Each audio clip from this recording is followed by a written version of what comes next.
today we have the absolute honor and pleasure of speaking to Anna Mutavati, Kenya Country Director, UN Women. Anna, it is an absolute pleasure to see you today. Thank you so much for having me. Thank you very much. Our podcast is about winning at law, and you are one of the people that we have had our sights on. Such an honor. Wanting to speak to you about your legal journey and the work that you do. Sure. So could you, in a short way, give us your legal background? Yes. So thank you again for having me. It's really an honor to participate. So I trained in law some 25 years ago, almost. Wow. Yes. I studied at the University of Zimbabwe. Yes. And I went on to do my master's in women's law. It's the same University of Zimbabwe. So for me, it has always been very clear what I wanted to do. I wanted law that is useful for people, to help people, to protect people, especially those that were vulnerable and had perhaps very little knowledge of their rights. So I wanted to play my part to be the bridge between the law and the people. Yeah. Wow. And at what point in your life did you realize that this is exactly what you want to do? It has always been very clear for me. Growing up, I had witnessed a lot of violence growing up, domestic violence. So from a very, very tender age, I knew I wanted to have something to do with the law. What I saw was domestic violence, extreme domestic violence that went unpunished. And I knew that was wrong, even as a little girl growing up. So initially I wanted to be a policewoman, so I would arrest my dad. Instant justice. Because he would just walk away, wow. After causing so much trouble, after causing so much pain and harm yes. to the family, to my mom. So I knew there was something off there. So, and the sense of injustice, I think, just set in me. So, of course, now with more exposure, I knew then I could, up my game a bit and then be at the center of practice of law, how to use law to protect people, the little people that need protection. But, laws are made on one hand, but rarely reach the people that are intended to benefit from them. So I knew from that very tender age that I wanted to be that bridge that would help small little people with very little rights to assert their rights and get the protection and end impunity. That is such a wonderful, very personal story, and it is so fitting that after seeing that and studying the law, you end up at UN Women. I think it's a privilege. It's a real privilege, which I don't take for granted. I know that I studied with so many people who were really bright, like really intelligent, acing all their exams and everywhere. And they would have also wanted to be in a space like this. So I see my position as a real privilege, that I get to do what I want to do, what I like to do, what I have passion to do, with an awesome organization like the United Nations Entity for Gender Equality and Empowerment of Women. So it's just like all stars were aligned to just come together. To come together, yes, that is very true. Yeah.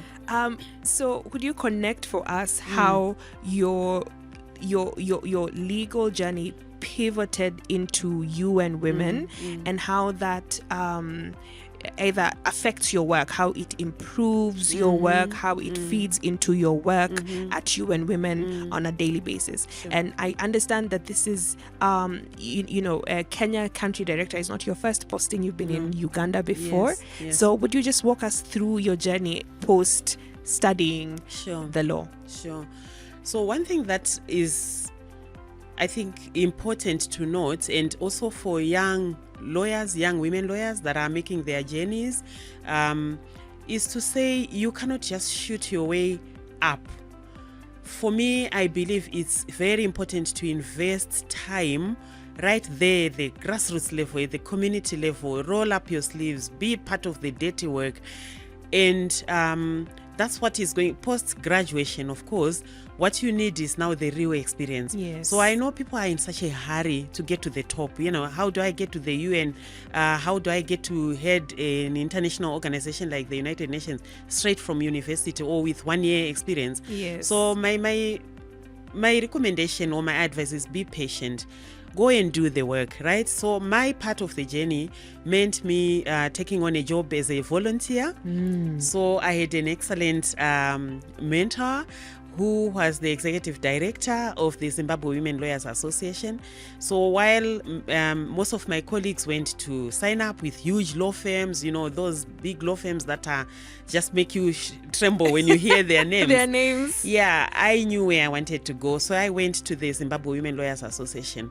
I said, I know what you do. You work with poor women, indigent clients that can't afford legal services, and I want to contribute. So they told me, no, we have no opening. But I said, I will contribute as I'm learning. I will also be contributing, doing the simple pleadings, draftings, taking minutes and so on as I'm learning from more qualified lawyers. So I took on a job. They took me as a volunteer for 3 months. They were just giving me a small stipend for my transport and lunch allowance. But I think they saw the passion that I had in those 3 months. Each woman who came through our legal aid clinic was my mother right there, over and over again. So I took it on with so much passion. So after 3 months, they said, you know what, we really want you on our team. So that's how I joined the Zimbabwe Women Lawyers Association. But I had very qualified lawyers that I was also learning from, including my director at that time, who was Lydia Zigomo, an amazing mentor and leader. And so I spent, I don't know how many countless hours going through cases representing poor women in personal law matters, family law matters, inheritance disputes, divorce and division of property. Our clients would always be the ones that couldn't prove what they had contributed to the acquisition of marital property. So those were my cases on a day-to-day basis. Domestic violence cases, sexual harassment in the workplace, unfair dismissal, custody of children, guardianship of minors, lots of inheritance cases where women were being disinherited after the death of their husbands. So I spent the better part of my time at the Zimbabwe Women Lawyers Association doing that. But there was also an additional component to that, which made us go to the communities, because we were seeing the gaps, right? That, okay, women go through all of this because there is zero awareness of the law. Yes. There is also zero awareness of what to do when you experience that violation. Yes. There is also very little in terms of the legal aid that's available to them, right? Now, if they want to claim their rights, where do they go? Yes. So all those were things that we noted from the legal aid clinic. So we then had a legal education or legal literacy program where we would go to communities that were most left behind, but where also most of these cases were coming from, rural communities, and would camp there and then do legal education on topics that were important to them. And so it wasn't just with women. We had traditional leaders who were also traditional courts in their own communities, right? Yes. And so they were also part of the learning, and they were like, oh, wait a minute, so what we've been doing all this time is not right. And so that was also an opportunity for us to influence even that traditional justice mechanism that exists at the community level, where women were taking most of their cases to. So Let anyway, me just interject by please. saying I really admire the passion that I am seeing in you, even as you look back and reminisce or remember this journey. It is so clear on your face, the amount of work that you do, that you did, but also the joy that it gave you. Sure, it did. And it wasn't even like part of that job where you say, oh, another day at work. No, I felt driven, and I wasn't alone. We were a number of us young women lawyers, so the passion to change, the world. So that's what drove us. And we had women lawyers that were also running their own law firms, who would also come in and donate their time to the legal aid clinic. So it was also an honor to learn from them. But let me just fast forward it a bit. So that work that we did, that I did, I feel that it was the best grounding to everything that went on, So from there, then I started working with members of parliament in my own country, in Zimbabwe, to then say we need a law on domestic violence. We cannot continue to prosecute cases under common assault, because that's not common assault. This is very specific. Exactly. And there is a duty of care by this man who is bashing the woman to protect this woman. So that crime is much higher than common assault that you see on the streets, right? We made a big case for that, and the law was passed. And I was also very, very honored and privileged to be part of the drafting team. So you can imagine like my own background growing up in these issues, but also all these cases, thousands of files that I'd handled to help women who were bringing their cases to the legal aid clinic. So each one of them then motivated me in the drafting, right? Because it was informed by lived experiences of women. It was informed by my own lived experience, but also all these cases that I'd taken to court, or I'd negotiated settlements, or I'd, pushed through the justice system. So then we had the law on domestic violence. But then again, we noticed, okay, it's not being implemented to the tune that we wanted, or at least to bring out the severity of the penalties that we were looking for. So again, we went back to have it amended and so on. So all of that, I think it armed me, or it equipped me then to, when I made my move to the UN, I had, I think, what they were looking for: somebody with grounded experience, somebody who would bring to the policy table all this experience, all this knowledge, all this connection with what happens between policy and practice, right? So that's what I took. So I want to just say, I think as I wind up, that there is no shortcut. We have to start at the shop floor, gain as much as possible experience that we can get, so that when we sit now at the higher levels of the UN or any other platforms, when I'm sitting with government ministers, when I'm sitting with ambassadors, when I'm sitting with ministers that are visiting and I'm talking to them, I know what I'm talking about. I have the substance, right? So it is about substance, and you cannot create substance simply by reading. You just have to be down there to really experience it. Well, I'm not saying people must experience domestic violence. No, I don't wish that for anybody. What I'm emphasizing is that there is no shortcut to where to start from, where it really matters, right?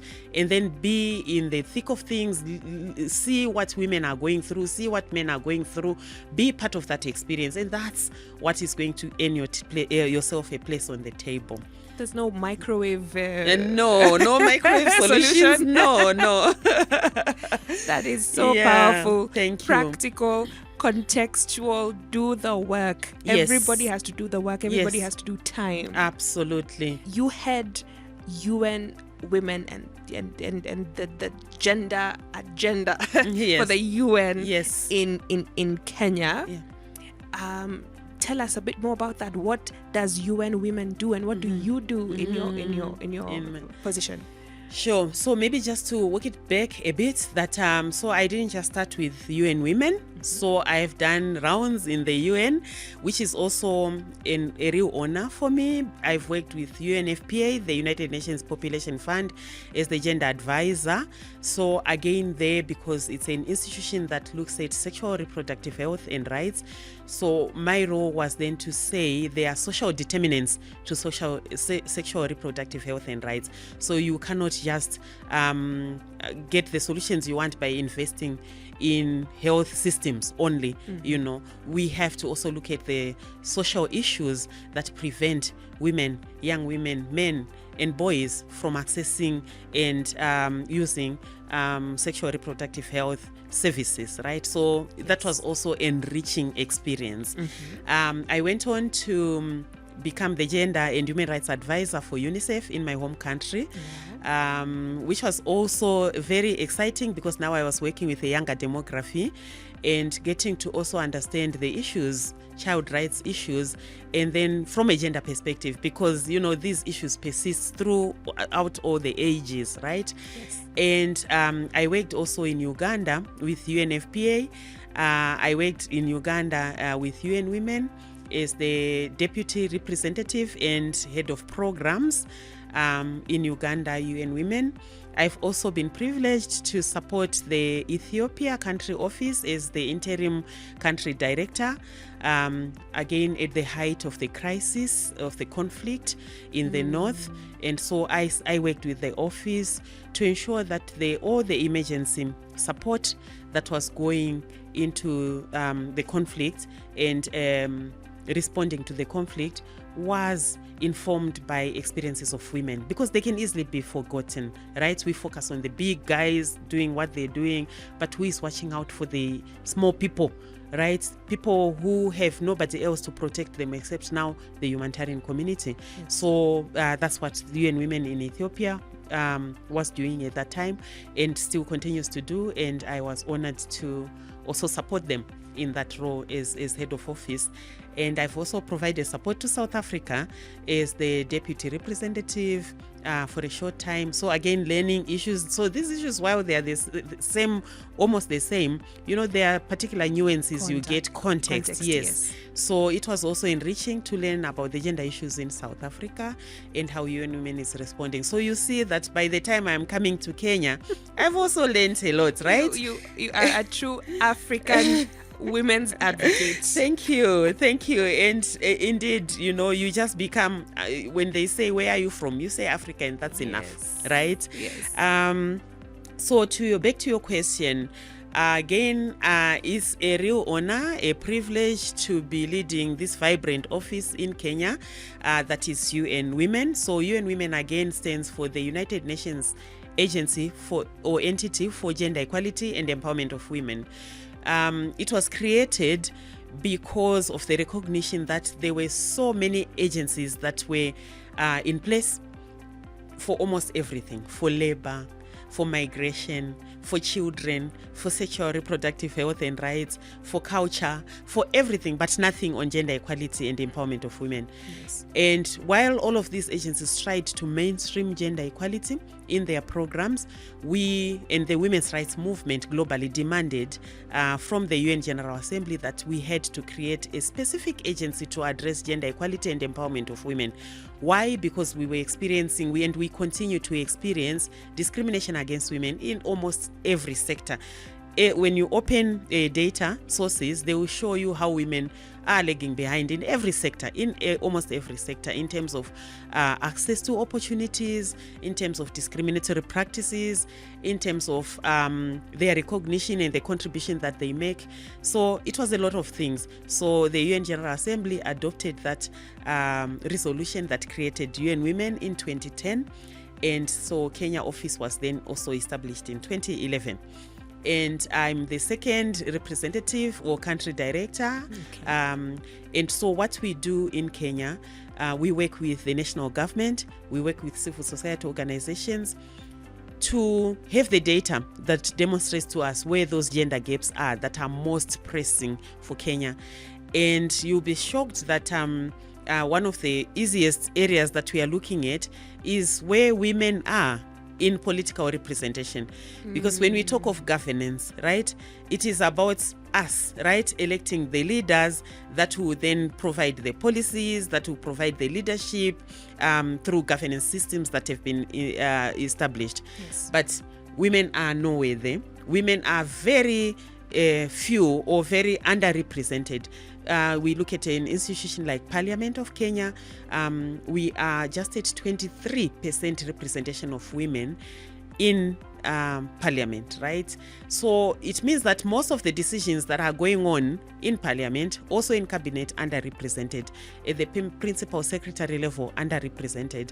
At the MCA level, we were rescued, I think, by the nominations that then were made to top up. But again, when we look at the elected leaders, there is gross underrepresentation of women. So in a country that has, an actual, a third gender rule, it's Yes. an actual rule. Yes. we are still lagging behind. We are still lagging behind. So it also means we are not following our own laws. But I'm glad to also share with your audience that the government is doing something about this. So you've seen that in the political dialogue process that's going on right now, the dialogue process, the national dialogue process, Yes. the issue of the 2/3 gender rule, operationalization is part of that agenda. So that's encouraging. But what does it mean in real life? Yes. It means that policies as they are being made, they are not representing, or they are not taking on the experiences of women. They are not informed by women, right? So women's voices on those, whether it's about trade, whether it's about investment, whether it's about education, health, because that's all governance, right? Yes. Where are the voices of women, right? So we cannot have them underrepresented the way they are. So that's part of what UN Women does, to ensure that governance processes are inclusive of women, that there is fair representation of women, and that therefore the decisions that are coming out of governance processes reflect the experiences of women, the aspirations of women, and what they would like to have from their government. So that's one. Then two, we are looking at women's economic empowerment. I've said this over and over again, and I'm hoping that the next director who sits in this position will not be saying the same thing, that poverty is a female face. It does not need to have a female face, and it does not need to have a face at all, right? So as we fight poverty, there are gender dimensions to that. I'm sorry, the way you have said it, poverty has a female face. I am immediately thinking about all the media, all the magazines, all the, when you think about what image they use, it is probably a woman with a baby on her back, absolutely, or a pot on her head, or firewood, with firewood, and walking long distance. But that's the reality, right? So we need to change that narrative and say, while we are pursuing poverty eradication programs, let's remember that poverty actually has a female face. So we need very direct, intentional, deliberate interventions that address poverty from a gender perspective, from a women's perspective. What is keeping women poor, right? So that is the role that UN Women brings to Kenya, supporting government of Kenya to have that data, analyze it, and say, why are women continuously poor, right? And we are not just looking at solutions right here and now, that, okay, let's give them this, let's give them this. Those interventions are important because they help us in the short term, but we need to go back where it started, right? And maybe it's in education, maybe it's in all of these discriminatory practices that are keeping girls out of school, or keeping girls in a certain area of study, instead of going where money is being made, right? Where, the more lucrative roles, right? So we see a lot of graduates graduating in the same areas of work, which important, but we know that the pay there is very small compared to the tech fields, compared to the science, technology, engineering, mathematics, which is really driving commerce right now, right? And industry and everything. So we look at all interventions that need to be made. The short-term policy measures, the affirmative action funds, those are useful, very, very important to help women get out of poverty, but also addressing the root causes that are keeping women in poverty in the first place. So that's the second part of the work that we do. And then the third part is on ending violence against women and girls. The UN has said that violence against women is the most pervasive form of human rights violations, but we accept it. I mean, I was just on Twitter the other day or last night, and then there's a policeman here in Kenya who bashed his wife so badly. The wife is so disfigured, and the story goes that the man is still roaming free. No one has arrested him because the police that are required to act on this case are his friends. And I think he happens to be a powerful person, so they can't bring one of their own to meet justice. But that's not quite the story. There is a story of impunity there. We have laws, right? Yes. But then it's all the comments that are under that what did she do to deserve that? Why are you looking only at one side of the story? She must have done something. So let's hear the other side. She must have, almost like justify. There's something that you could do to justify. Yes, to end the violence, So, and it worries me because these are young men having this exchange. And then I'm like, so if we still think as a community, as a society, that there is ever a reason to behave like an animal towards a human being and beat the pulp out of a human being, sometimes kill them. We hear cases of women that are killed at the hands of their supposed loved ones every day, right? So to think that there is ever justification to take away a life or to maim somebody or to harm somebody like the way I saw on this case is really worrying, right? So how do we reset as a society and start discarding those norms that make it okay for violence to be tolerated, that make it okay for us to condone violence and make justifications and excuses around it, and then shift the blame and shift the responsibility to the victim and say, what did she do? Right? She must have done something, right? So that's the work that we are doing in Kenya to change norms that make violence against women and girls okay. But at the same time, we also know that we need to respond, right? In the event that violence has happened, where are the systems to respond? And as UN Women, we are particularly focused on justice. And is that a surprise? No. It's not a surprise. So we are focusing on removing all barriers to access to justice for women. And so we know those barriers, right? They are well documented. One is the very issue of literacy. Women don't know their rights. They don't know how to assert their rights. And two is the issue of costs. The costs are prohibitive. If you want to just even report your case today, you would need so much money, maybe to have the evidence collected. The police, in some cases, even ask that you pay for transport to go and arrest the the right? Yes, and exactly. then pay to photocopy the police form. Police form. Yeah. So all of those costs to get even a doctor to examine you, so that they write what they found. Yes, the P3. So exactly. So there is all of that. The costs, which are prohibitive.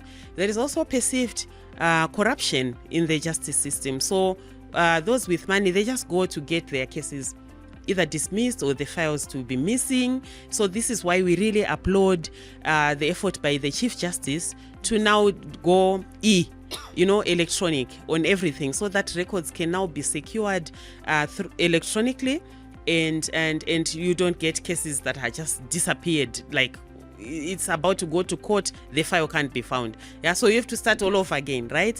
So perceived corruption, but also the amount of time it takes for a case to be heard. So you may have been raped or defiled today, and then the case drags on for the next 5 years. They are still asking you, now come to court. Now, your case is postponed. Now come to court. Now bring your witness. The witness are missing. Now do this. Now 5 or more years. And the evidence is adulterated. Of course. You've forgotten. Yes. So all those barriers, they are not lost to us. So as we work with the judiciary, we are saying we need to right now, evidence says that only 10% of people take their cases to the formal justice system.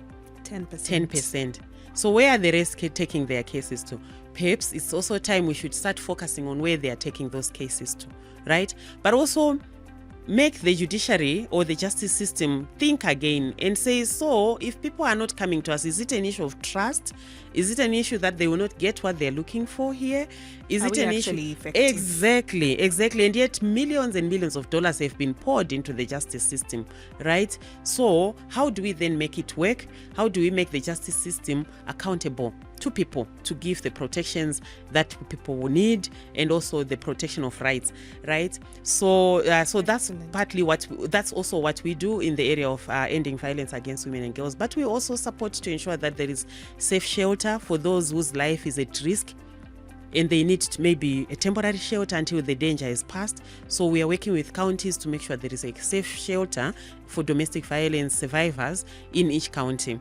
Excellent. And that we don't lose lives unnecessarily because someone has nowhere to go at that particular time that they need to shelter. Wonderful. You've given us such an in-depth, view of the, UN Women works. Now, as we speak, our audience is mostly lawyers, the legal fraternity. So I'm interested in hearing, they're probably listening and saying, that's wonderful. Now I know what UN Women does. But what is the role of a lawyer on a day-to-day basis in this fight towards gender equity? And as you tell us that, maybe you can tell us about maybe existing programs that you have that rope in the legal fraternity, or even hopes that you have, that the legal fraternity could pick one or two things to help ease this burden or to help in this journey. Okay. All right. So to your audience, I think our profession has earned quite the reputation, right? That, we are not people to be trusted because we are advancing, we buy justice, we advance this. So there are a lot of misconceptions about the role of lawyers, right? And I think it's our responsibility to turn that around. We still want more people to come into this beautiful profession of law. And so what can we do, therefore? I think the first thing is to remember that the law is there as a tool to help people. I know that some of your listeners, some of your audience work with corporate clients, so they don't really get to see the face of their clients. But a lot of your clients, of your members as well, or your audience, they work with real people, right? So just putting people, the face of people, knowing that each case that is mistried, each case that's thrown out, each case that is not properly handled is actually, there is a human being behind there. There's a life that's destroyed behind there. And there's an entire question mark that's put on our profession in terms of how useful we are to helping people to get the protections that are intended by the law and by the constitutions and by the international human rights instruments. So I guess what I'm saying is, how do we, it's an encouragement that we have programs that are going on right now with the judiciary, which is training lawyers, which is training prosecutors, is training police, is training members of the judiciary on gender responsive justice delivery. So I think we need to plug ourselves into that and then participate so that we also get to be trained, to be made aware of things that they never taught us at law school. Right? Absolutely. Things that they never taught us at law school. It's almost like you get a second pair of eyes, if you ask me, going through such training. It grounds you. It reminds you that law is there for humanity, right? It's not just cheap pursuit of money or business. It's actually there to advance humanity, to advance human rights, to advance humankind, right? So I think just getting back to the basics, but not just that. Behind this whole discussion around humanity, there are women behind there who have it maybe 2-3 times harder to access justice. So that's what we do. We help you open your eyes to perhaps perspectives that you have not before perhaps been exposed to, and it helps you to balance the interests of justice, of humankind, of womankind, of women's rights, with, of course, the business perspective that has kind of taken off everything. So please plug in, get to know what these courses are. There are some that are also offered at The Hague, and I benefited from that as well. What I took there was this issue of women's access to justice, barriers, and how to overcome them. And so we made very big impressions there, and some countries are busy now taking those on as part of their justice reform programs. So I think when we work also with your audience, with people that are listening to this program right now, we can also expand those efforts for Kenya and just make sure that we are the bridge between the law and the people. Otherwise, we have laws that are passed and no one remembers them. They just gather dust on the shelves, and meanwhile we have everyday violations of human rights. So I think that's partly what I would think. But then also there is also the law reform process.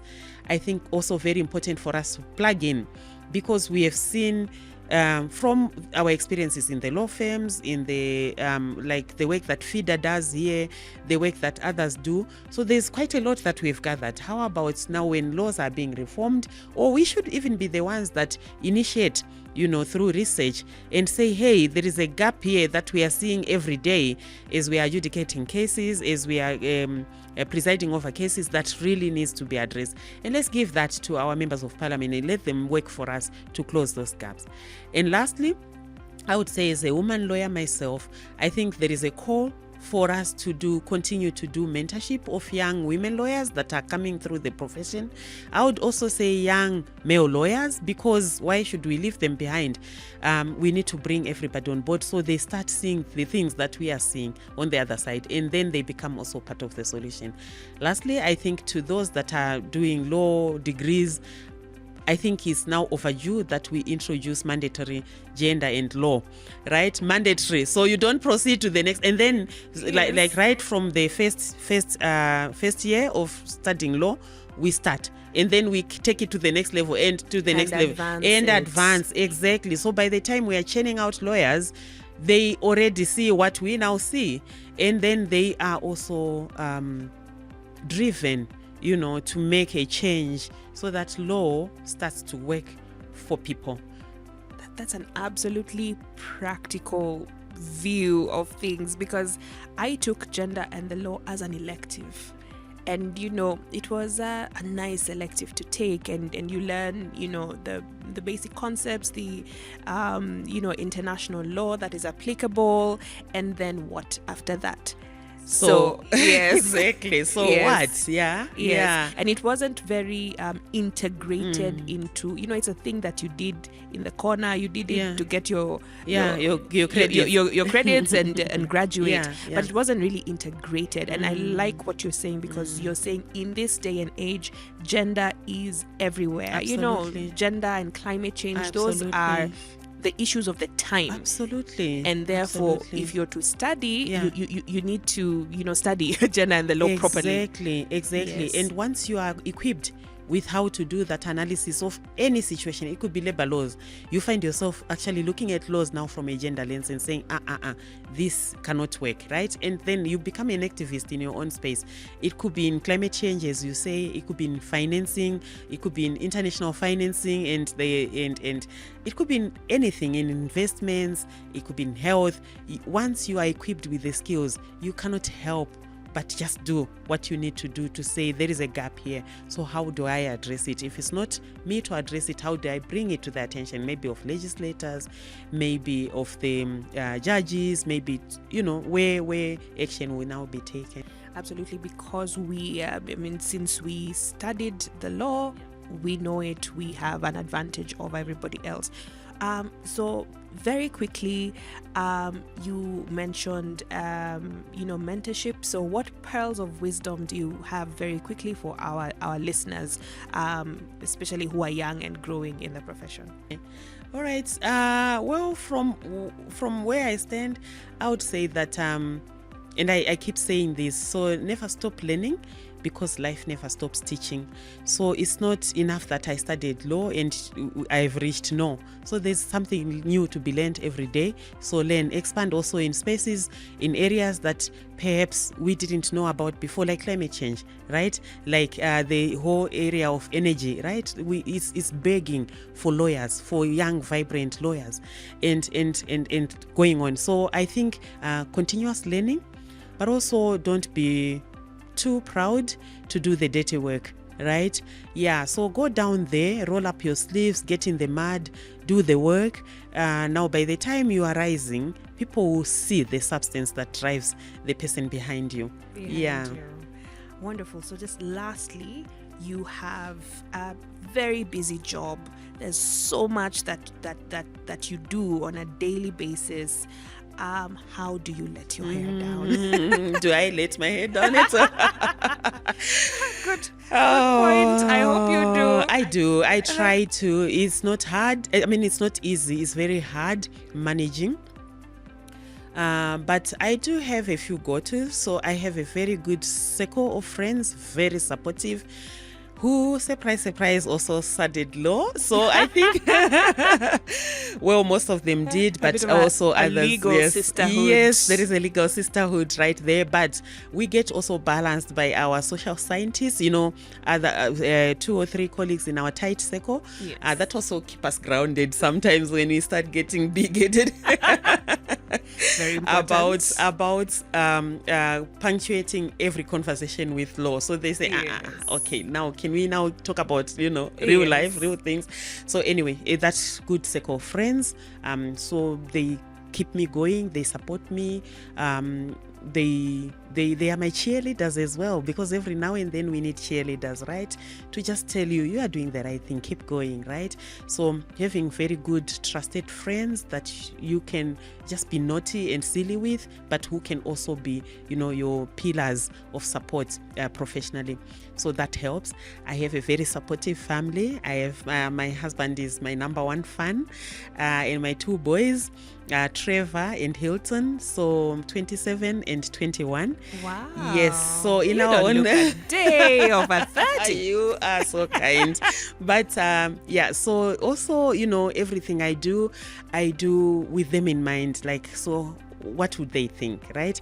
And they do the same. So I want to believe the upbringing that I've given them, I've also created male gender champions. Yes. And they will be advancing this agenda as they go. So that family support is also very important. I cannot isolate myself. Busy as I am, those are my people that are always there to make sure I've eaten, that I've exercised, that when I need to be treated, they do the honors.